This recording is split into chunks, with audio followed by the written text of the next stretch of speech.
Orang kan kebanyakan taunya Dr. Rizaldi Putra itu adalah direktur dari sebuah perusahaan untuk 3 area negara. Tapi orang kan nggak ada yang tahu bahwa Rizaldi Putra dulu mengawali karir dari seorang tukang sapu hotel Arab di Bukit Bintang, Malaysia. Nggak ada yang tahu kan? Dan orang tua tahu itu? Waktu jadi orang tua tahu. Jadi tukang sapu? Tahu. No problem. Yang penting kan anaknya mencari duit halal loh. Saya bertahan hidup tuh memang dari makanan yang memang dibuang jam 12 malam. Gitu. Nampung. Tapi kan makanannya masih bisa dimakan. Masih bersih bisa ya? dimakan, masih bersih. Saya ketika berpikir seperti itu, siapa yang nguburin saya suatu hari di sini? Dan saya ingat kampung halaman, itu pengen nangis rasanya. Apalagi saya biasa nginget kampung halaman tuh ketika sakit. Kalaupun saya harus mengakhiri hidup ini, biarkan saya mengakhiri hidup ini di kampung halaman saya. Tapi mau kan jadi wali kota?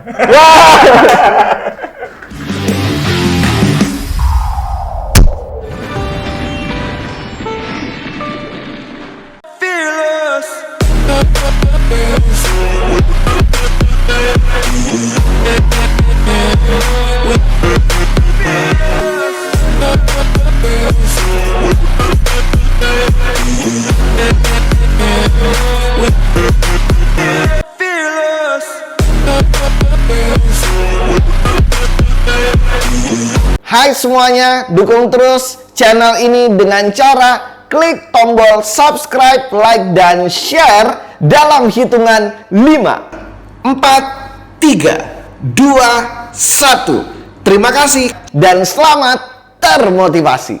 Assalamualaikum warahmatullahi wabarakatuh. Selamat malam. The New Sembang Malam kembali hadir di hadapan Anda. Dan malam hari ini kita akan bersembang-sembang sama ini seorang motivator, kemudian juga apa lagi ya, public speaker juga nih, keren nih, masih muda. Pokoknya keren lah orangnya. Sudah ada Dr. Rizaldi Putra. Halo, selamat malam Bang Ben. Terima kasih udah diundang. Dokter ya, bukan dokter ya? Bukan. Oh, dokter nanti aku disuntik. Salah ntar. Dr. Rizaldi Putra. Sorry, dokternya itu sudah berapa lama? Doktornya itu saya dapatkan Desember 2015. Desember 2015. Iya, Lim Kok Wing University Creative and Technology, Cyberjaya, Malaysia. Cyberjaya, Malaysia. Ya. Di umur berapa waktu itu? Itu di usia 35 tahun. 35 tahun sudah dokter, baiklah. Masih mau kuliah lagi?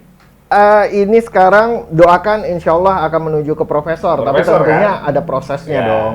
Dari doktor itu kan ada prosesnya, karena itu kan jabatan fungsional jatuhnya. Ya.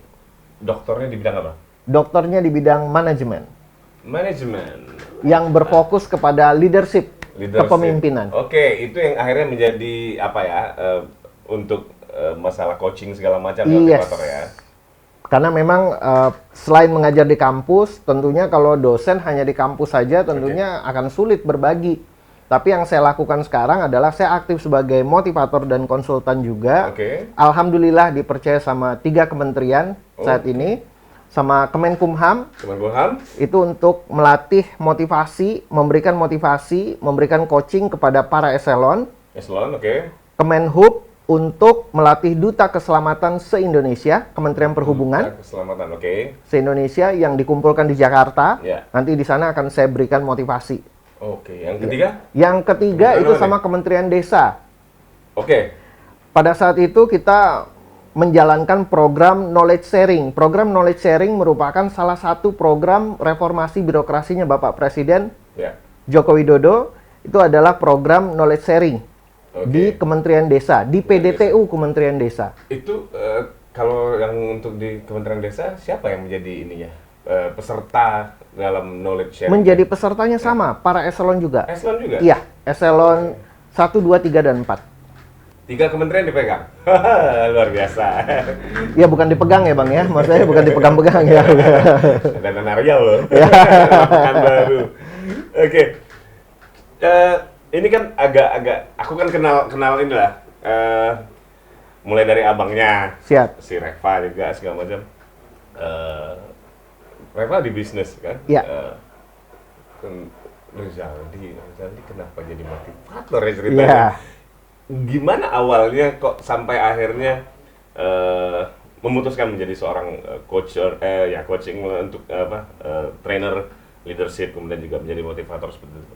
Ya, sebenarnya saya tidak pernah merencanakan sebelumnya. Oke. Karena seperti cerita saya tadi sebelum Off air kita ya di off air kita, tadi saya bercerita bahwa saya memang tidak pernah ikut training public speaking.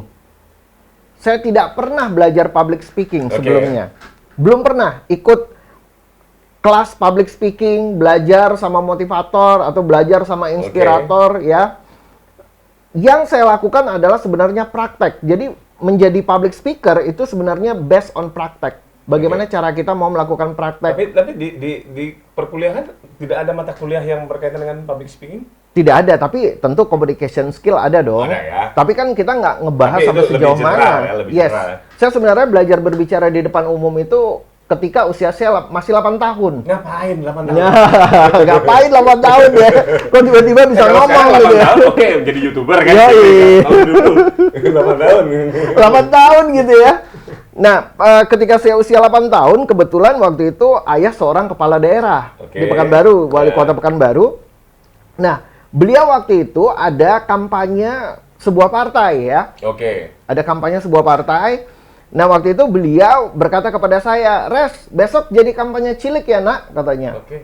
Besok ada Bapak Menteri Dalam Negeri, ada Bapak Gubernur, para petinggi, kepala-kepala daerah tingkat 2, juga semuanya hadir, dan ada 60.000 massa waktu itu. 60.000 masa berkumpul ya. Yes, kalau saya flashback lagi, kalau anak kecil diberikan tugas seperti itu, pasti langsung keder, benar gak? Iya. Pasti langsung keder. Nah, yang saya bingungnya itu, yang saya ingat, saya nggak keder, saya langsung ngambil kertasnya, saya baca teksnya yang diberikan sama orang tua, saya baca, setelah itu saya balikin sama orang tua. Loh, ini nggak dipegang, nggak dihafal lagi. Iya, Nggak, udah ingat, saya bilang gitu. Besoknya, itu saya karena masih kecil ya, masih kecil, jadi saya tuh dibopong gitu, Iya, ditandu, di bahu gitu, saya dinaikin di sebuah podium. Diarak lah ceritanya. Diarak. Pas di sebuah podium, ketika saya berbicara sesuai dengan teks yang orang tua saya berikan, ternyata masa itu nggak begitu antusias. Oke. Mereka nggak begitu, Mungkin bahasanya terlalu nggak cocok sama terlalu kaku. umur. Ternyata menjadi public speaker, kita dituntut untuk kreatif. Bagaimana cara kita mengembangkan kosakata. Nah, waktu itu saya langsung kreatif, dan memang modal awal itu memang keberanian sih, keberanian, pastinya keberanian. Setelah keberanian baru kreativitas. Nah, setelah saya berada di atas panggung, itu saya punya ide, saya mengambil beberapa logo dari kompetitor, ya dari kompetitor saat itu, dan saya menggunakan ada beberapa kata waktu itu. Campakkan ini ke Sungai Siak. Wah, kata mereka. Saya melihat masa yang antusias seperti itu, di situ Adrenalin Yes, naik. di situ saya jadi mengerti bagaimana caranya mengendalikan adrenalinnya para audiens. Iya. Nah, pada saat itu audiensnya begitu ramai, akhirnya saya diarak tuh muter Stadion Hang Tuah pakai mobil jeep. Stadion Hang Tuah. Yes, dan saya udah nggak tahu. Tinggal tuh. kenangan. Dan saya nggak tahu tuh, waktu itu saya ngomong apa aja tuh. Karena udah dibawa putar, udah lama banget. Bahkan waktu itu bapak saya udah nggak bisa nyentuh saya karena masa rame banget pada saat itu. 60.000 masa, bayangin aja. Tapi untung waktu itu belum ada aturan anak kecil tidak boleh ya. Yes. Kalau sekarang kan memang boleh. Kelihatan di foto aja ada anak kecil ikut langsung ribut kan. Oh, Yes. kenapa anak kecil dibawa dalam kampanye? Oke. Tapi itu seru banget. Tapi justru itu yang akhirnya menjadi pengalaman pertama Yes. menjadi public speaker ya. Jadi banyak orang yang bertanya sama saya, Coach, atau banyak orang yang memanggil saya dengan gelar, Dokter, dulu belajarnya di mana? Saya bilang simpel banget, intinya mau praktek. Ya. Ketika saya membuka workshop public speaking dan sebagainya, saya tetap katakan loh, saya nggak pernah ikut yang namanya training public speaking, Oke. bagaimana menjadi public speaker. Yang saya lakukan yaitu dengan melakukan yang namanya praktek. Iya. Latihan yang paling bagus adalah dengan praktek. Mas. Yes. Dari situ kita bakalan menemukan error-error baru. Ya. Yang kita belajar hal-hal baru Ya. dan kita belajar melatih kesabaran kita dan akhirnya kita punya jam terbang. Ya. Sama kayak ini loh, kayak kalau anak lahir nggak ada yang langsung bisa naik sepeda. Yes. Pasti mereka proses dulu kan, mulai Betul. dari baby walker lah, kemudian sepeda Yes. roda 3, roda 4, roda 2. Merasakan jatuhnya. Jatuh masuk ke dalam parit atau selokan Yes. segala macam. Begitu dari roda 2 pengen diangkat standing kan, Yes. roda 1 udah pakai tuh. Ya memang harus seperti itu. Iya. Latihan terus dan akhirnya sama aku juga dulu bahkan mungkin beberapa kawan-kawan yang dari dunia MC segala macam, mereka nanya, abang kok bisa jadi MC gini? Bilang, percaya nggak? Dulu aku paling malas dan tidak berani untuk berbicara di depan umum. Bahkan dalam sebuah pesta pernikahan abangku, aku diminta untuk memberikan sambutan mewakili pihak keluarga, aku tolak. Tapi akhirnya aku disindir sebenarnya. Ngapain kuliah komunikasi kalau nggak berani ngomong? Bener banget. Karena kalau kita hanya teori doang nggak praktek Iya. kan, sayang Akhirnya banget. Justru dari situ akhirnya dari situ, Benar. oke, mulai berani jalanlah jadinya. Wah, keren. Dan akhirnya juga tersalurkan aku dengan menjadi dosen, Bang. Nah, itu jadi Ya. akhirnya menjadi motivator itu setelah dari itu Setelah dari dosen, jadi awalnya itu sebenarnya aku menjadi motivator itu di Malaysia. di Malaysia, oke. Di Malaysia, karena para pelajar waktu itu melihat aku punya prestasi, plus aku juga entrepreneur. Oh, Jadi mereka sering ngundang aku ke kampus-kampus untuk memberikan speech bagaimana caranya memotivasi para mahasiswa ini untuk mau menjadi entrepreneur. entrepreneur dalam bidang, Saya kuliner. oke. Yes. Saya buka Indonesian Noodles. Saya Indonesian juga, Noodle. yes. Kalau tahu Rembang Cafe di Monas, itu juga saya yang menjadi perintisnya di awal dulu. Oke. Terus saya lepaskan, saya berikan kepada teman saya pindah ke Singapura, saya pindah ke Kuala Lumpur. Saya merantau memang dari kelas 2 SMA itu udah merantau. Oke. Jadi mungkin karena memang suka merantau dan banyak pengalaman, jadi banyak pengalaman itu kan pasti banyak pengalaman jatuh bangun. Ya. Nah, yang disukai orang itu memang sebenarnya kisah nyata seperti itu. Ya. Jadi kisah jatuh bangunnya kita itu terkadang menginspirasi orang. Nah, ketika kita mendapatkan kesempatan untuk sharing, itu sangat mudah sekali bagi kita untuk melakukan sharing karena kita punya banyak pengalaman nih. Ya, ya, ya. Karena orang jarang menerima materi itu jarang loh, Bang. Referensinya real Yes. dan itu apa ya? Kalau misalnya kita hanya berkutat pada teori-teori, begitu ada pertanyaan-pertanyaan yang sifatnya memang kondisional, kemudian ada kasus-kasus tertentu, kalau kita Iya. nggak punya referensi pengalaman real, Dan kita jadi garing. nggak bingung menjawab. Garing banget. Karena kenapa? Karena ketika orang bertanya, ekspektasinya mereka, kita itu pernah mengalami hal yang sama. Ya. Misalnya contohnya, saya memberikan motivasi buat mahasiswa. Kalau saya nggak punya kisah inspiratif ketika saya menjadi mahasiswa, Ya. nggak mungkin saya bisa memberikan motivasi kepada mereka. Simple banget. Waktu saya jadi mahasiswa, saya itu adalah mahasiswa terbodoh waktu S2. Serius, saya itu mahasiswa terbodoh loh. Mahasiswa terbodoh waktu S2. Yakin. Jadi begini, kenapa saya katakan mahasiswa terbodoh? Karena waktu itu seorang dosen saya memberikan sebuah rumus kuantitatif, saya nggak bisa ngerjainnya. Hari pertama saya udah down. Waktu itu sebuah kalimat dari dosen saya mengubah hidup saya, dia tepok pundak saya, dia katakan, jadi orang jangan terlalu gampang nyerah. Akhirnya saya sering cari dosen saya. Saya waktu itu kerja, jadi half day saya pakai buat kerja, half day saya nyari dosen setiap mata kuliah yang saya tidak mengerti. Oke. Alhasil 1 tahun 8 bulan kemudian, saya di-announce sebagai mahasiswa terbaik dari Indonesia tahun 2010. 2010. Yes. The best student of 2010, Rizal Diputra from Indonesia. Itu keren banget. Asalnya dari mahasiswa yang paling bego. Nah, jadi tips dan triks yang saya terapkan, itulah yang saya berikan motivasi kepada mahasiswa. Jadi mereka merasakan sesuatu yang real. Yang memang benar-benar terjadi. Seorang putra daerah. From zero to be hero. Yes.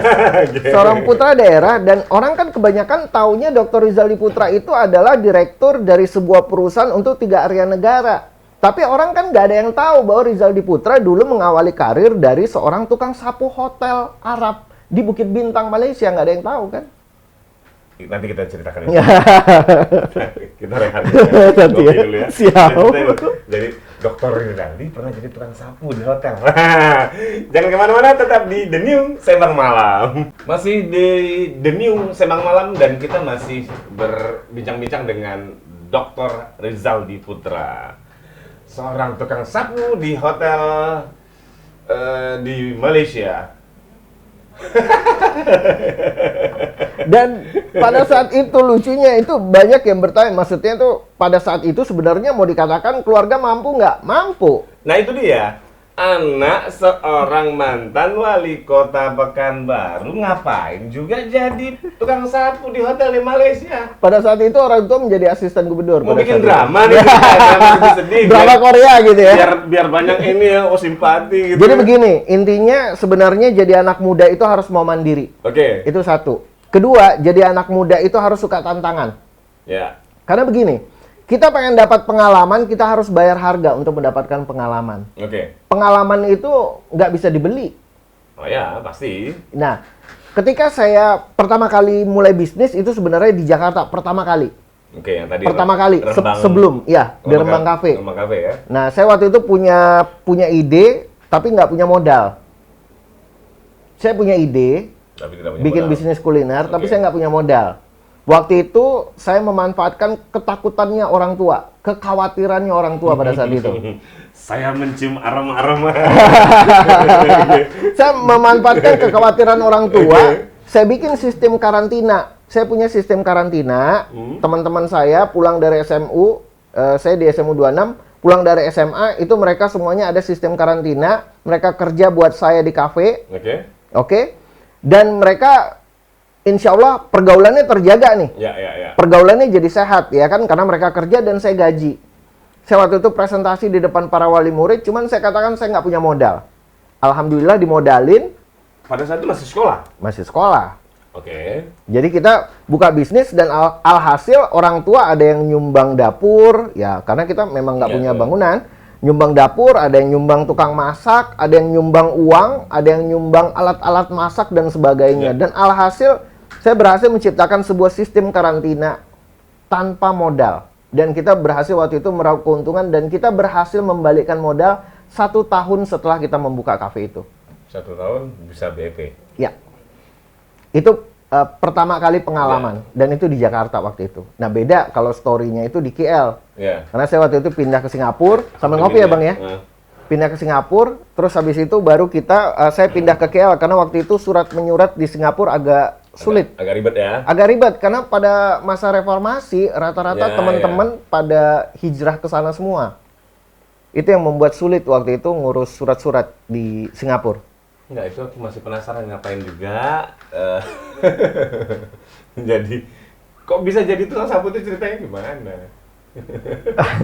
Jadi begini, waktu itu kan yang memilih merantau itu kan saya, bukan orang tua saya. Ya, Ini kan masa oke. depan saya dong, Ya. bukan masa depan orang tua saya. Nggak ada urusannya sama orang tua saya, benar nggak? Ya. Ya, karena saya juga umur saya udah dewasa pada saat itu. Nah, ketika saya merantau, itu ya namanya kan memang waktu itu duit kiriman, saya waktu itu dibekalin memang adalah 3 bulan dari ibu ya. Saya dibekalin waktu berangkat, pas nyampe sana ya udah menipis juga duit untuk bertahan hidup 3 bulan. Akhirnya saya berpikir, wah ini gimana caranya? Waktu itu saya visanya student. Oke. Visanya visa student. Nah, saya bingung waktu itu karena di sana itu harus visanya itu visa pekerja. Ya, ini boleh ditiru boleh enggak ya, karena itu salah. Jadi saya kerja, Walaupun menjadi part timer. iya. Pada saat itu nggak boleh sebenarnya. Sebenarnya nggak boleh. Waktu itu saya ditanya sama ownernya, kamu visa kamu apa? Saya visa saya student karena dia pengen dapat tenaga kerja yang murah Ya, bayarannya. Akhirnya dia bilang kalau lewat orang immigration, saya lihat orang immigration tanya, dia tanya visa kamu apa, mereka tahu visa kamu pelajar, saya bilang saya nggak kenal ya sama kamu ya, katanya. Ya Oh, nggak apa-apa, oke, saya bilang oke, yang penting oke. saya dapat uang makan. Itu pengalaman. Waktu itu jadi tukang sapu. Setelah itu saya baru masuk ke restoran, kerja di restoran. Ya. Kerja restoran itu ada benefitnya. Sorry. Dan Yes. orang tua tahu itu? Waktu jadi Orang tua tahu. Jadi tukang sapu. Tahu. No problems. Yang penting kan anaknya mencari duit halal loh. Oke. It's okay. Ya kan nggak ada yang salah loh dengan itu. Iya. Yang saya ceritakan ya nggak perlu cerita drama lah. Paling saya ceritakan saya kerja part time ya kan. Jangan bikin orang tua sedih juga ya kan. Itu dia kan? Iya. Karena menyandang nama besar orang tua kan. Iya. Tapi kan di KL kan saya bukan anak pejabat waktu saya di Oke, Malaysia. dulu belum ada medsos ya. Ya, dan memang kalau di daerah itu identik anak pejabat itu harus tampilnya harus borju, Ya. mobilnya harus mahal. Itu identik kalau misalnya kita di daerah. Nah, ketika saya keluar dari comfort zone, saya belajar untuk hidup apa adanya itu mulai di Jakarta. Setelah itu teraplikasi juga waktu saya di Malaysia. Tapi kalau dulu sudah ada medsos mungkin lain ceritanya nih.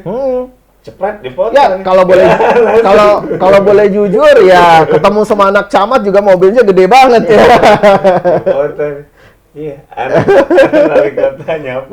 Tapi intinya begini ya. Kalau menurut saya ini bagi anak muda, mungkin para viewer ada yang anak muda, jangan pernah gengsi. Intinya selagi kita mencari duit yang halal, selagi kita mencari nafkah dengan halal, miliki masa depan dengan kerendahan hati di usia muda. Ya.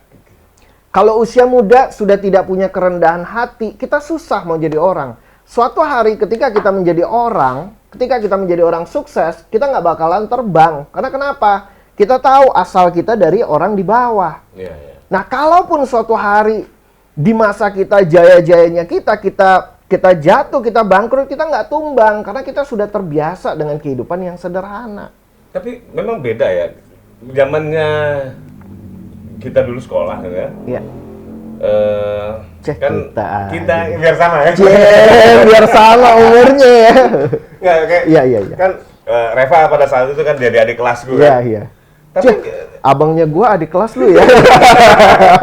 ya, artinya Iya. pada saat itu kita nggak pernah memandang, oh Reva anak wali kota. Benar, Enggak ada. benar. Bahwa di sekolah kami itu dulu ada anak wali kota, ada anak siapa-siapa lah di situ, ada kepala dinas, kah, bupati, apa segala macam. Bodoh amat. Kita nggak peduli. Itu pada kan saat itu. bokapnya, bukan Iya. dia. Tapi kalau sekarang kan mungkin udah ngeri. Tapi itu seru loh, seru. Karena di situ akhirnya saya mulai punya kesabaran untuk masuk ke jenjang level pekerjaan yang berbeda lagi. Setelah itu saya bisa bertahan dari yang restoran tadi saya cerita pas off air.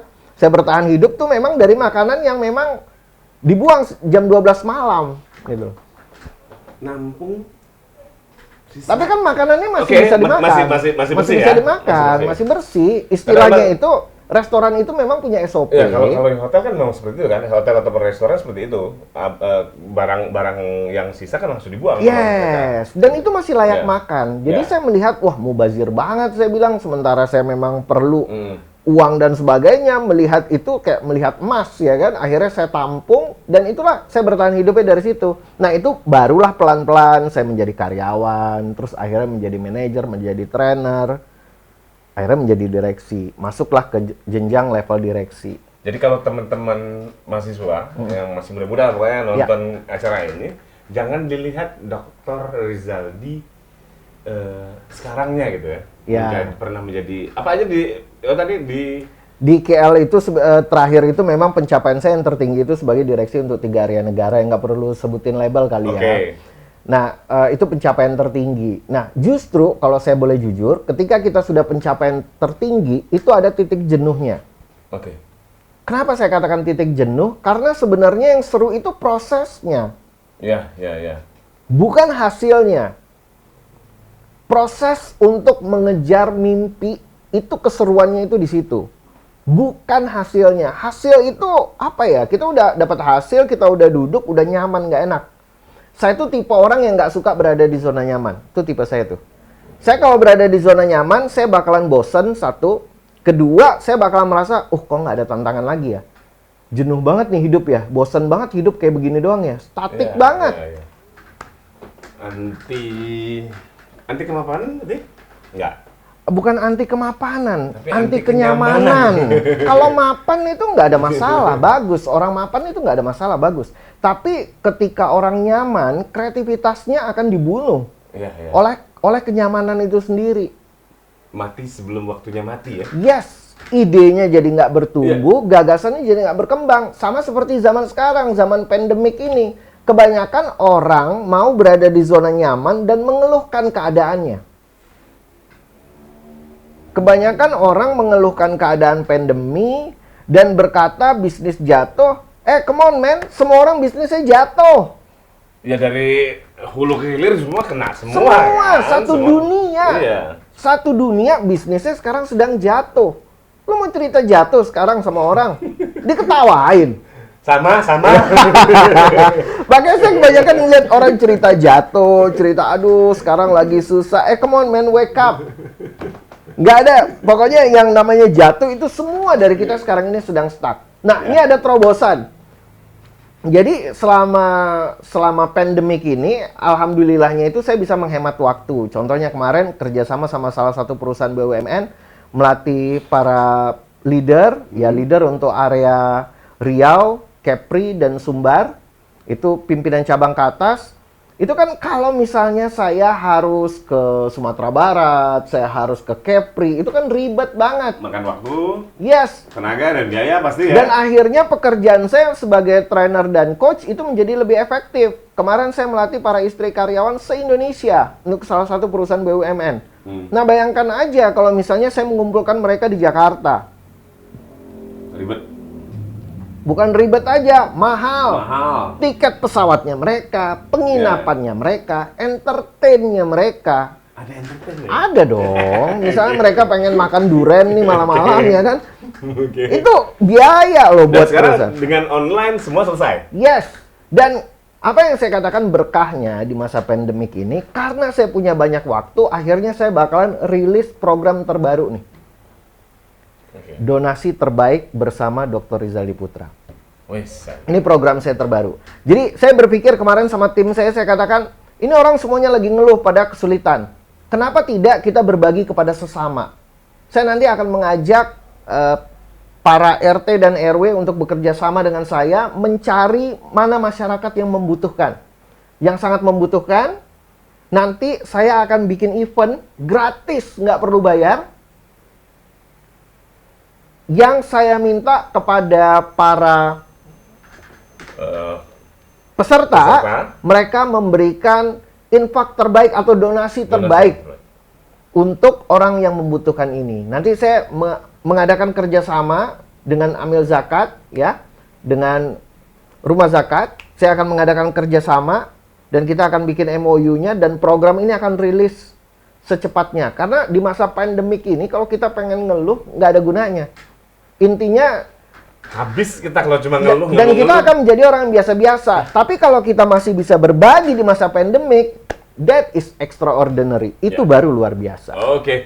Kita nanti bahas soal tadi itu donasi terbaik tadi. Tapi kita ngopi dulu lah ya. Jangan kemana-mana, tetap di The New Sembang Malam.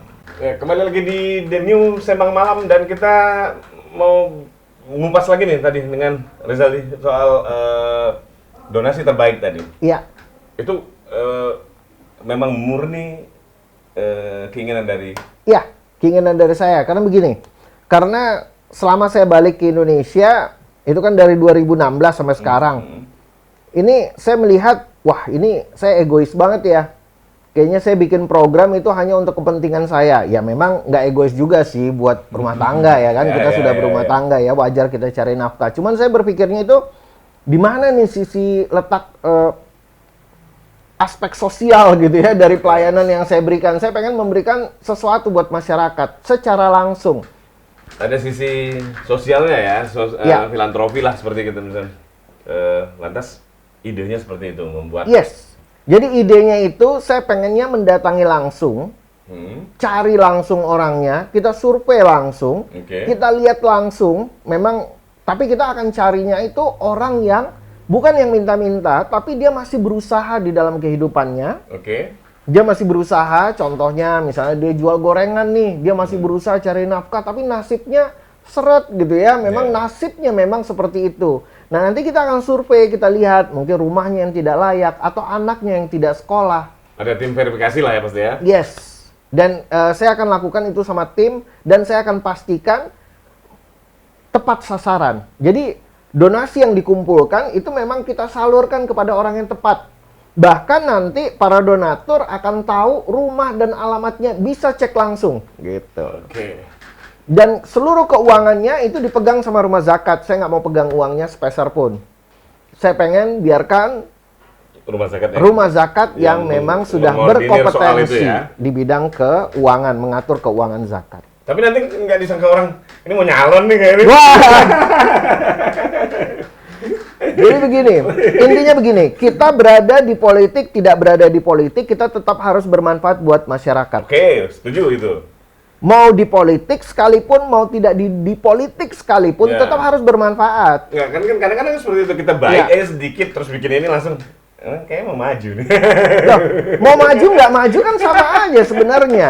Yang dilihat kan fungsinya. Iya. Makanya terkadang struktural, ya itu struktural, itu terkadang tidak ada fungsinya kalau fungsionalnya nggak dilakukan. Ya. Fungsionalnya apa? Fungsinya memang bermanfaat bagi masyarakat. Tapi kalau ada kesempatan mau maju. Wah, ini pertanyaannya. Pertanyaannya menjebak saya Anda ya. Siapa tahu kan? Saya tidak mau berpikir ke sana. Oke, belum. Ya, belum terpikir ke sana. Oke. Ya, tapi Allah walam ya, Ya. hidup orang tidak ada yang tahu. Oke. Kita nggak tahu. Tapi intinya manfaatnya dulu nih. Oke, berbuat yang terbaik dulu lah untuk Yes, masyarakat ya. kalaupun saya jadi pejabat saat ini, saya tidak punya fungsi yang nyata bagi masyarakat, Nggak ada gunanya juga kan? nggak ada gunanya. Jadi makanya saya berpikir, ya kenapa saya harus nunggu saya punya jabatan dulu nih, saya baru bisa bermanfaat. Kenapa nggak sekarang aja? Kalaupun kita ikut pemilihan, toh belum tentu terpilih. Ya. Kalau terpilih, kalau nggak kepilih terus stop gitu. Ya enggak dong, jangan. Berhenti berbuat baik. Jangan. Jadi jangan batasi perbuatan baik kita dengan skat-skat yang membuat kita akhirnya menjadi sangat Oke. sempit pemikiran kita. That's why akhirnya seorang Dr. Rizaldi pulang ke tanah air dibandingkan bertahan di luar negeri dengan jabatan dan fasilitas Ini- dan privilege yang didapatkan. Ini nasihat dari ibu saya. Kalau saya pengen kaya, sebenarnya saya lebih bagus tinggal di Singapura sama Oh iya, Malaysia pasti dong. dong. Saya sudah punya dengan network. korporat yang begitu besar. Yes, saya sudah punya networking. Alhamdulillah pernah menjadi tenaga ahli Perdana Menteri. Itu sebuah pencapaian bagi Iya. warga negara asing yang sangat luar biasa. Oke. Nah, kalau saya pengen pertahankan itu semua, sebenarnya fine. Tapi pada akhirnya saya nggak punya manfaat apa-apa bagi negara saya. Nah, ini mungkin para viewer nih, bagi yang berada di luar negeri, ini bagus banget ini. Ya. Pulang deh.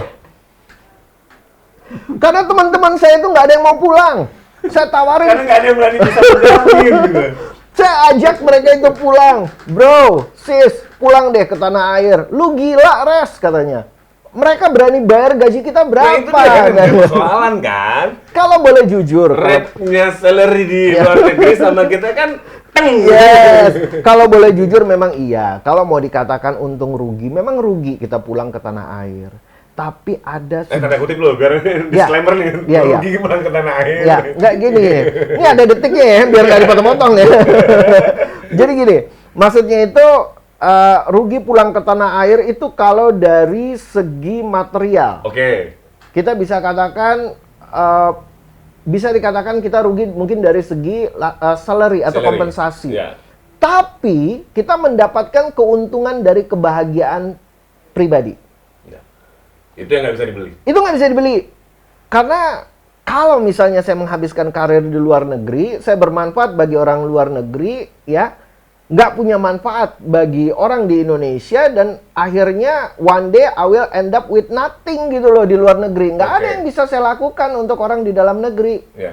What's the point? Tapi kalau saya memilih untuk kembali ke dalam negeri, I do my best gitu ya, dan nggak perlu harus nunggu punya jabatan dulu. Ya. Lakukan apa yang kita bisa nih. Sekecil apapun kita bisa lakukan kan? Sebuah gerakan kecil yang menyentuh hati saya di dekat rumah saya. Jadi waktu itu di dekat rumah saya lihat waktu itu tidak ada penerangan. Oke. Sementara banyak ibu-ibu tua yang jalan kaki pergi sholat subuh. Pergi sholat subuh. Waktu itu akhirnya saya carikan lampu, saya panggil tukang listrik, suruh bikin penerangan. Waktu itu ada ibu-ibu keluar pakai telekung sambil nangis. Dia bilang sama saya, "Ya Allah, nak, baru kau pulang sini sebentar udah terang jalan nih kau buat." Oke. Di situ saya terdiam dan saya tersentuh waktu itu hati saya. Saya bilang, Ada yang naik. Ada yang naik. saya waktu itu yang bikin saya tersentuh. Itu Ya. yang membuat saya bahagia berada di kampung halaman sendiri. Walaupun mungkin banyak yang, ya teman-teman saya di luar negeri pada ngatain saya gila. Suatu hari saya pengen buktikan kepada rekan-rekan saya yang ngatain saya gila bahwa bisa terjadi hujan emas di kampung sendiri. Siapa bilang hujan emas hanya di kampung orang? Ya. Yes. Itu yang buat saya tuh tersentuh hal-hal kecil seperti itu tuh.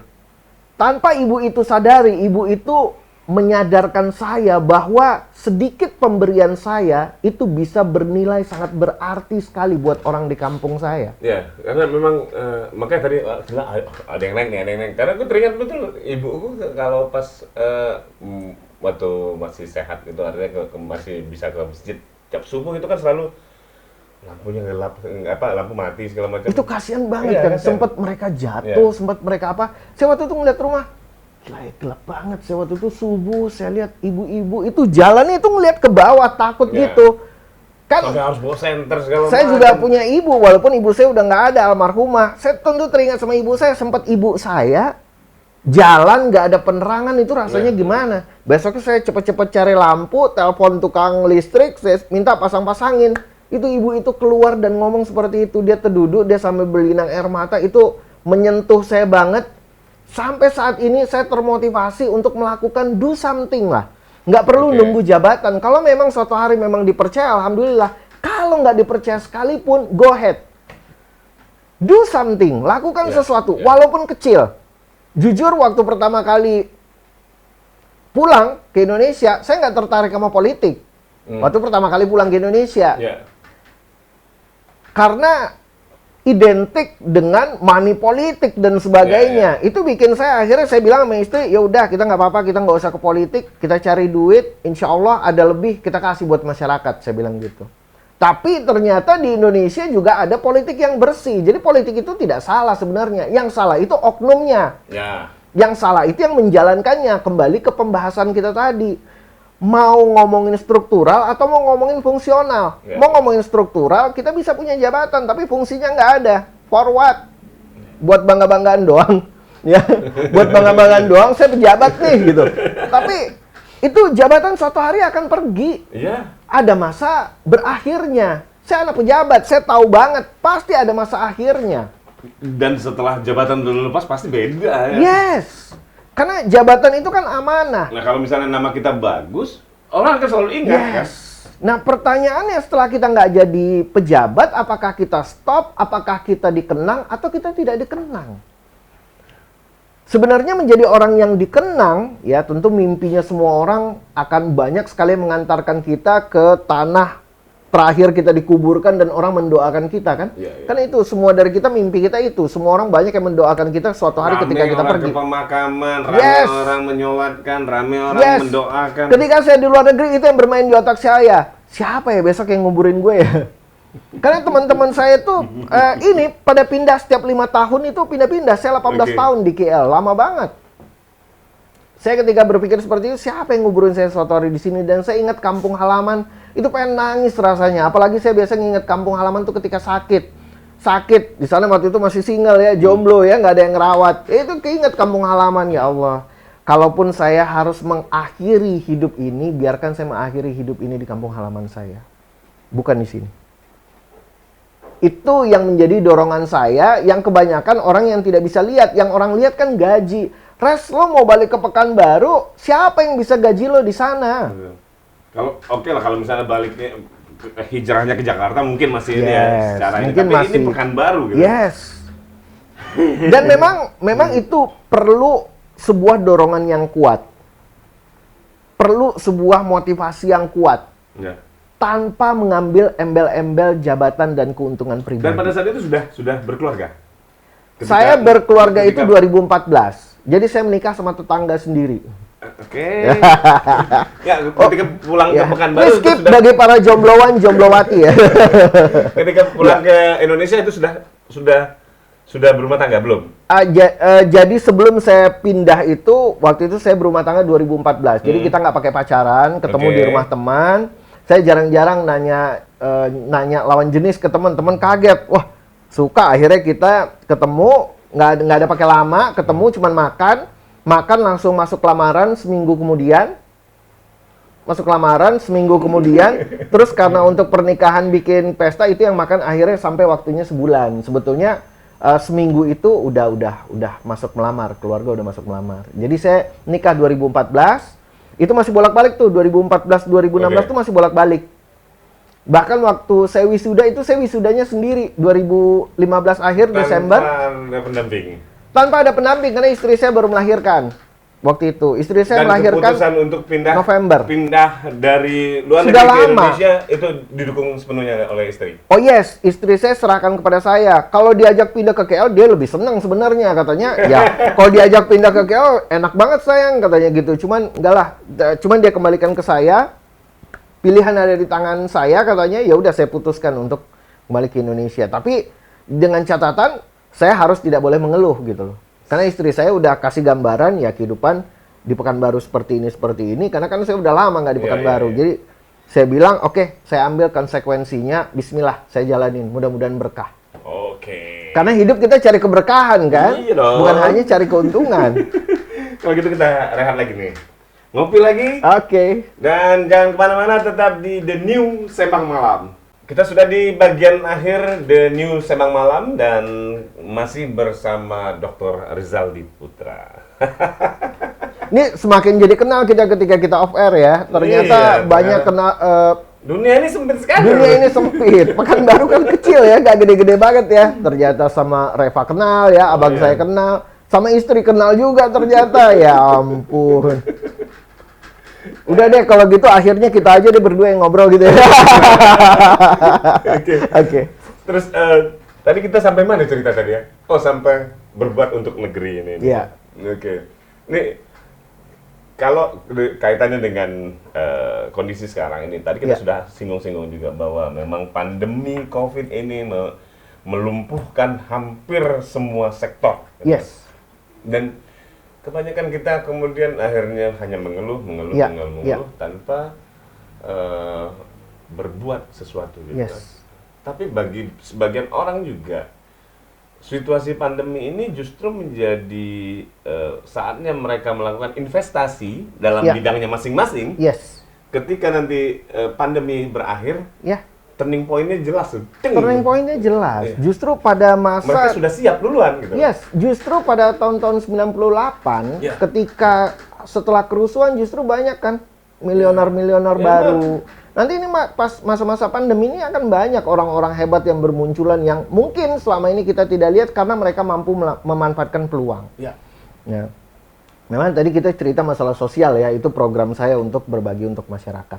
Nah, kalau untuk sisi knowledge-nya Ya. yang didapatkan oleh masyarakat pada saat ini, ya memang kita sudah harus melek digital. Ya. Harus melek digital. Saya pertama kali balik ke Indonesia pada tahun 2016, memperkenalkan diri sebagai motivator, itu saya datang ke kantor BUMN, itu juga nggak ada yang mau. Mana ada yang mau pakai Dr. Rizaldi Putra dulu? Kalau saya tidak melek digital, yang saya lakukan adalah saya pegang SEO-nya search engine, Google search engine. Saya pastikan saya ada di halaman pertama dan saya bermain dengan Google Ads ya. Oke. Jadi kita harus mampu bermain dengan Ads sehingga kita tampil di halaman pertama Google. Begitu kita search langsung Itu sangat nama kita. menjual. Oke. Itu sangat menjual. Karena kalau misalnya kita tidak mau melek digital, susah kita untuk maju. Oke. Ini masanya kita untuk mau melirik platform-platform digital dan Ya. mampu memanfaatkannya. Memang nggak mudah. Banyak nih anak muda yang jualan. Pak Dr. Rizaldi Putra, saya udah pasang ads, tapi kok nggak laris? Ya, Anda harus belajar. Ada jatuh bangunnya. Saya jatuh bangun di Google itu 2 tahun. Jatuh bangun di Google itu 2 tahun saya. Pertama kali balik ke Indonesia. 2016 sampai 2017 sampai 2018 itu masih jatuh bangun. Oke. Walaupun saya udah mulai tuh dihubungin klien dan sebagainya, udah mulai dapat job-job gede. Tapi tetap aja itu jatuh bangun. Iya. Karena saya nggak ngerti keywords. Ternyata di dalam platform digital Ya, kita juga harus itu memahami. Yes. Sesuatu yang penting. Yes. Dulu saya nggak ngerti tuh keywords itu ada keywords umum, ada keywords frasa, ada Ya. keywords yang khusus gitu ya. Nah itu saya nggak ngerti dulu. Salah set dikit, akhirnya ads-nya banyak orang yang melihat tapi nggak sesuai pangsa pasarnya, Ya. merugi. Nah, sebenarnya kan kalau platform digital saat ini kita ada yang kejar bola, ada yang tunggu bola. Ya. Tunggu bola itu Google Ads. Kalau kejar bola itu FB Ads sama Insta Ads. Ya, ya. Itu kita kejar bola. Bahkan kita sekarang udah nggak perlu lagi buka toko. Kita udah nggak perlu lagi langsung bersentuhan dengan human. Kita nggak perlu lagi. Virtual semua ya. Yes. Pada saat ini kalau kita mau melihat pangsa pasar seperti ini, kita bisa maju. Ya. Artinya memanfaatkan situasi seperti ini dengan investasi dengan bermacam-macam inilah ya. Artinya investasi dalam arti bukan sekedar uang segala macam, Ya. tapi berbagai hal ya. Ketika pandemi berakhir memang kita sudah start duluan. Gitu. Justru kita bakalan, ini akan lahir expert baru loh. Ya. Yang tidak pernah kita pikirkan sebelumnya. Ini akan hadir nantinya. Karena kenapa? Mereka berhasil keluar dari zona nyaman, zona mengeluh dan sebagainya tadi kita bicarakan. Mereka berhasil keluar dengan kreativitas tanpa batas. Manusia itu punya kreativitas. Saya itu selalu mengatakan ya, saya selalu mengatakan di setiap seminar saya itu ada 2 statement ya, saya selalu katakan. If you can change the way you think, you can change your life. Oke. Kalau Anda mampu mengubah pola pikir Anda akan mampu mengubah keseluruhan kehidupan Anda. Ya. Dan yang berikut yang biasa saya selalu sampaikan, realize the unlimited power in you. Sadari potensi tanpa batas yang Anda miliki. Oke. Jangan matikan potensi ini hanya karena pandemik. Jangan matikan potensi ini karena segala sesuatu sekarang ini serba merosot.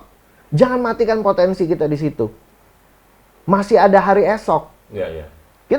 Kita nggak mungkin mati hari ini. Maksudnya itu, ya ini bukan dari sisi ini ya, bukan dari sisi takdir dan sebagainya. Maksudnya itu bisnis kita ini nggak mungkin kita biarkan mati. Kita harus berkembang. Berkembang dengan cara apa? Beradaptasi, ya kan? Beradaptasi dengan lingkungan yang new normal saat ini. Dan atur strategi-strategi yang memungkinkan kita untuk terbang jauh. Ada 2 tipe orang ketika menghadapi masalah. Dia melihat permasalahan itu sebagai batu sandungan, dia akan jatuh.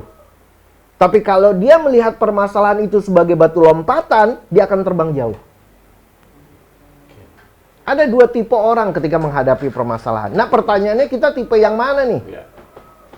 Pilihan ada pada diri Pilihan ada di tangan kita. Waktu sangat singkat. Hidup itu sangat singkat sekali loh. Saya nggak berasa saya udah 41 sekarang umur saya. Walaupun kelihatan 25. Masih 41? Bagi istri saya. Aku baru 37 loh. Iya. 7 tahun yang lalu. Tapi itu artinya memang kalau dibilang oke, ada banyak motivator, semua kita juga sering misalnya dikasih motivasi terus oleh kita ikut coaching di mana-mana, tapi kalau kita tidak bisa memotivasi diri sendiri juga percuma ya. Percuma. Mau tidak mau kita harus mampu menjadi motivator diri kita sendiri. Itu dia. Saya merasakannya waktu di luar negeri. Saya nggak mungkin berharap ada orang yang bangunin saya pagi buat kerja. Tapi saya bangun karena memang kepepet. Kalau saya nggak bangun, saya nggak kerja, bulan depan lo mau makan apa? Saya bilang sama diri saya. Akhirnya saya memotivasi diri saya. Karena manusia itu terkadang memang harus kepepet, keserempet oleh mikrolet. Manusia itu kan terkadang harus kayak begitu tuh, baru mau maju. Jadi ya mau sebanyak apapun ikut pelatihan, ikut coaching segala macam ini. Perzuma. Ya, perzuma. Bukan Jadi percuma lagi, bukan pakai C, udah pakai Z, perzuma. Kalau diri kita sendiri tidak bisa kita motivasi gitu kan. Yes, that's it. Ya tinggal teori, kemudian cerita-cerita sukses orang cuma sekedar cerita aja. Karena itu bukan cerita kita. Kalaupun itu ceritanya orang lain, what yours gitu? Apa yang punya Anda? Apa cerita Anda? Yes, dan suatu hari kita bisa mendelegasikan cerita-cerita sukses kita kepada orang-orang yang ingin maju. Nah, mungkin saya bisa bercerita seperti ini karena saya bisa mengalami, saya pernah mengalaminya, saya bisa cerita. Nah, kalau saya nggak pernah ngalamin, gimana saya mau cerita? Ya. Pesan kosong nanti. Yes, sama waktu ketika saya dikontrak. Ada waktu itu BUMN yang kontrak saya, Jabodetabek, Riau, Kepri, Sumbar. Waktu itu saya dikontrak untuk beberapa provinsi oleh salah satu perusahaan BUMN. Itu sebelum memberikan training, saya akan sidak dulu. Sidaknya tanpa orang ketahui. Saya pakai topi, saya jadi customernya mereka. Waktu itu saya dikontrak untuk memberikan pelatihan hypnoselling. Oke. Nah, saya bertanya, ini perusahaan bayar saya mahal. Cie, sombong banget ya. Perusahaan bayar saya mahal. Perusahaan mereka bayar saya mahal dan mereka kontrak saya untuk kerja selama setahun itu untuk beberapa provinsi. Nah, Kalau saya hanya hadir memberikan materi tanpa saya tahu apa yang terjadi di lapangan, nonsen. Mereka nggak akan bisa terima apapun materi yang saya berikan. Ya, karena nggak cocok dengan Yes. ini ya, kondisinya. Yang saya lakukan setiap kali saya dijemput di airport, karena kotanya berbeda-beda. Setiap kali saya dijemput di airport, saya akan minta sama drivernya. Waktu itu kebetulan di setiap kota itu area manajernya langsung yang ngedrive mobil. Mereka itu, alhamdulillah saya nggak diserahin sama supir, jadi saya bisa langsung tiktak. Memang saya request saya sih. Dan ketika saya tiktak sama dia, saya ngobrol, abis itu saya bilang, Pak, kita langsung ke hotel istirahat. Enggak, saya bilang, saya datang sini mau kerja, saya bilang. Kita datengin cabang-cabang sama unit-unit, saya bilang gitu. Ini kan saya sengaja pilih, makanya tuh kalau notice, klien kalau invite saya untuk ngisi acara, saya pasti minta 1-2 hari sebelum acara saya udah di kota itu. Mau ngapain? Mau ngapain? Baca peta dong. Baca peta. Saya akan pergi ke outlet-outletnya mereka, ke cabang-cabangnya mereka. Saya jadi customer di sana. Saya mencoba mempelajari cara mereka senyum, cara mereka greeting. What's the problem gitu loh. Terkadang satpamnya itu senyumnya lebih manis daripada frontlinernya, CS-nya. Nah, ini problem ini saya bilang. Saya tes knowledge, product knowledge-nya miss. Bahkan ada beberapa pimpinan yang akhirnya saya rekomendasikan untuk diganti dan diubah. Karena kenapa? Karena ketika saya datang ke sana, dia malah bukan merekomendasikan saya untuk beli produk, dia malah merekomendasikan saya untuk tidak beli produk. Bahaya nih orang ditaruh di sini, saya bilang gitu ya kan. Problems. Nah, ketika besoknya saya berada di atas panggung, saya sudah menguasai panggung. Dan kebanyakan dari mereka itu ada yang ngeh itu saya pas lagi coffee break, Bapak iseng banget ya kemarin ternyata itu Bapak. Saya ketawa-ketawa, saya bilang, ya gimana? Saya bilang, saya ngisi materi. Kalau saya nggak membaca peta, ya, saya nggak membaca situasi Anda di lapangan, saya mau ngomong apa? Saya bilang. Dan pada akhirnya mereka tidak bisa membantah kalau apa yang disampaikan, kan? Karena memang itu terjadi. Memang itu faktanya gitu loh di lapangan. Dan itu alhamdulillah berkah. Biasanya rata-rata perusahaan BUMN, pemerintahan dan sebagainya, itu mereka, ada salah satu perusahaan BUMN, itu dia langsung ngirim kinerja pencapaian. Alhamdulillah itu bisa dibuktikan, teori yang saya berikan itu bisa dibuktikan dalam 2 minggu. Alhamdulillah itu kelihatan hasilnya. Di situ kan ada keberkahan, berarti saya mencari rezeki dengan memberikan hasil yang signifikan dan saya memberikan yang terbaik. Sehingga ketika mereka membayar saya, mereka juga mendoakan saya. Jadi dapat 2, rezekinya dapat, berkahnya juga dapat. Thank you bro, sudah hadir di sini. Wow. Tapi mau kan jadi wali kota? Intinya kembali ke tadi. Ada nggak ada jabatan, udah berbuat aja dulu. Bismillah. Thank you. Siap bro, sudah hadir di The News Sembang Malam. Banyak hal sudah kita share ya di sini ya. Mudah-mudahan ini menjadi apa, berkah juga bagi kita semua. Amin. Dan juga menjadi inspirasi bagi teman-teman yang nonton di rumah. Oke. Siap. Kita akan kembali lagi di episode mendatang. Sampai jumpa. Selamat malam. Assalamualaikum warahmatullahi wabarakatuh. Hai semuanya, dukung terus channel ini dengan cara klik tombol subscribe, like, dan share dalam hitungan 5, 4, 3, 2, 1.